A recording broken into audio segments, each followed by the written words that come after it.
Бул медалдарды экөөнүн тең алдым. Биринчи күнү ноги түрүндө болду. Экинчи күнү ги версиясында. Ноги менен гинин айырмасын айтсам, ноги бул кимоносу жок, а ги бул кимоно менен деген билдирет. Биринчи күнү ошол ноги менен алдым, экинчи күнү ги версиясын алдым.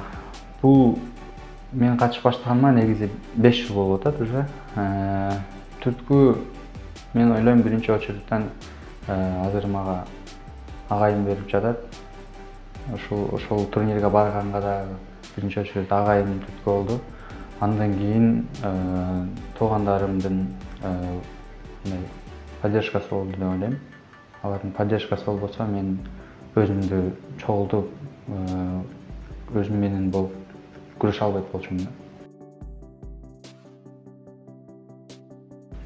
Азыр спортсмендерде негизи эле каражат жактан го проблемаларчы. Аларда жакшы, канчалык жакшы болуп турса, жакшы чет жакка чыгып, аларга демөөрчүлөр болуп турса, алар ошончолук Кыргызстан спортсмендери азыр аябай күчтүү. Канчалык чыгып турса, ошончолук результат берет деген ойдомун. Бош убактымда негизи мен өзүм динге жакынмын. Намаз окуйм 5 убакыт иншалла. Негизи спорттон тышкары өзүм ырдаганды жакшы көрөм. Анан буга чейин футбол ойноп жүрөм, футболду да жакшы көрөм. Мүмкүнчүлүктөр боюнча мен ойлойм Эрназар Байкеде көбүрөөк деп, себеби азыр катуу эме болуп келатат го. Жакшы чыгып, пиар көп болуп атат го ошол Байкеде.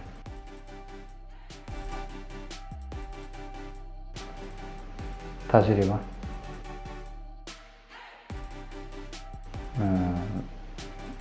Тактика. Уйку.